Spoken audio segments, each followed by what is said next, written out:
O motor do biplano falhou a 400 metros do solo. Não o dele, o do seu amigo. Você viu de longe, através do vidro gelado da cabine, o avião girando em espiral sobre território alemão numa manhã de novembro de 1917. Viu a fumaça preta subindo da floresta lá embaixo e soube que ele havia sobrevivido ao impacto, porque você o conhecia há 8 anos, e homens como ele não morrem fácil.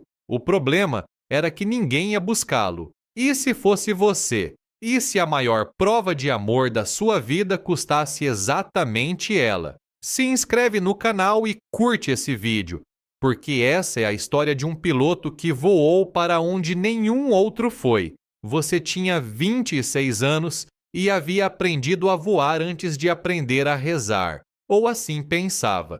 A Primeira Guerra Mundial havia transformado os céus da França e da Bélgica num campo de batalha aéreo, onde biplanos de madeira e lona enfrentavam canhões antiaéreos e caças inimigos com a fragilidade de pássaros contra pedras. A expectativa de vida de um piloto no fronte ocidental em 1917 era de 11 dias. Você estava há 6 meses. Seu amigo havia chegado junto.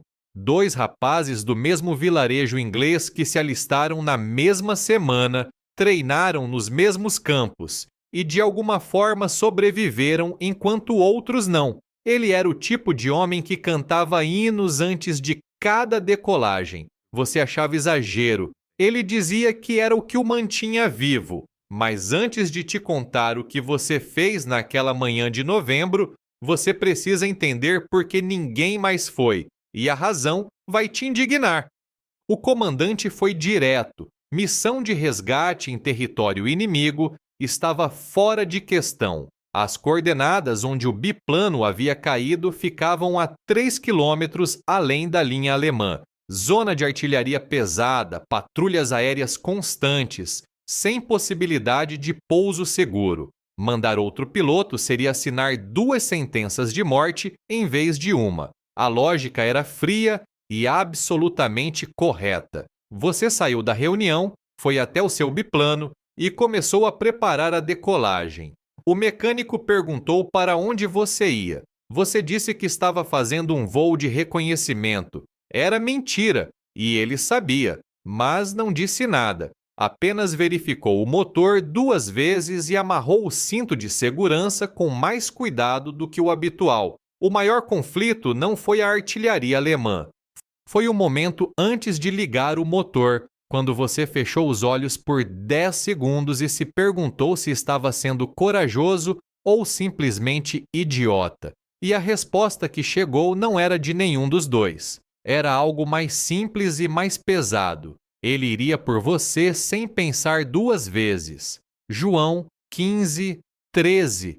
Ninguém tem maior amor do que este, dar a vida pelos seus amigos. Você não citou o versículo em voz alta, mas era o que estava no peito quando o motor acendeu. Voar sobre território inimigo sozinho numa manhã de novembro de 1917 é voar numa tempestade que atira de volta. A artilharia antiaérea começou quando você cruzou a linha. Explosões de fumaça negra ao redor do biplano, o cheiro de pólvora entrando pela cabine aberta, o avião sacudindo com cada detonação próxima.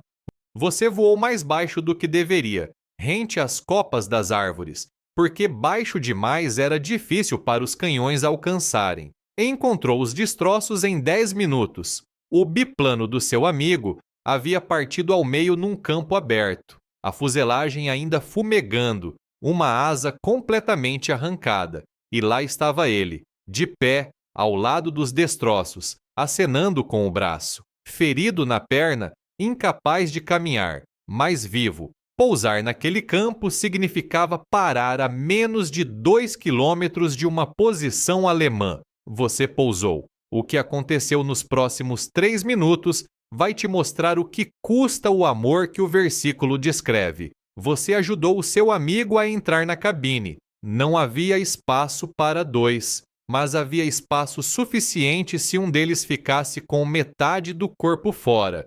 Estava decolando quando os caças alemães apareceram, 2 álbatros D3 emergindo das nuvens baixas pelo norte. O seu biplano, sobrecarregado e lento com 2 homens, não tinha chance numa batalha aérea. Você voou rente ao chão, entre as árvores, usando a floresta como cobertura, manobras que nenhum manual ensinava porque nenhum manual havia sido escrito por alguém que sobreviveu a elas.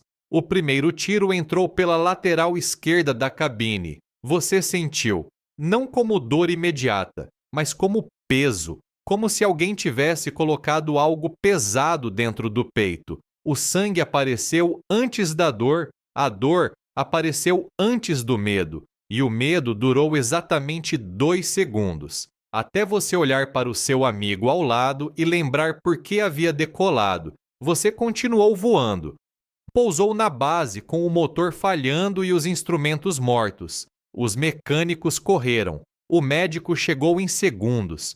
O seu amigo foi retirado da cabine primeiro, ferido, exausto, mas inteiro. Você saiu por último, apoiado em 2 homens que tentavam entender como alguém pilota um biplano baleado por 40 minutos sobre território inimigo. O comandante não disse nada quando você chegou. Apenas ficou parado na pista olhando para o avião destruído e para o piloto que trouxe de volta o que todo o manual dizia ser impossível de trazer. Você viveu mais 3 horas. Não com drama, não com discurso. Deitado numa cama de campanha com o seu amigo sentado ao lado segurando a sua mão, você disse apenas: "Sabia que você estava lá", e fechou os olhos. João 15, 13. Ninguém tem maior amor do que este, dar a vida pelos seus amigos. Não é metáfora, não é versículo de cartão postal. É a descrição exata do que um piloto de 26 anos fez numa manhã de novembro de 1917 sobre os céus da França. Essa história é fictícia, mas o amor que ela descreve não é. Você já teve alguém assim? Alguém que teria voado por você sem pensar 2 vezes? Ou você já foi essa pessoa para alguém? Esse piloto não era super-humano. Era alguém que havia aprendido, talvez com os hinos antes da decolagem, talvez nos céus do fronte, talvez nos 10 segundos de olhos fechados antes de ligar o motor, que existe um amor que não calcula o custo antes de partir. O maior amor não mede o preço, vai e paga depois. Se essa história te tocou, curte esse vídeo e se inscreve no canal. Tem muito mais por vir. Deus abençoe e até o próximo vídeo.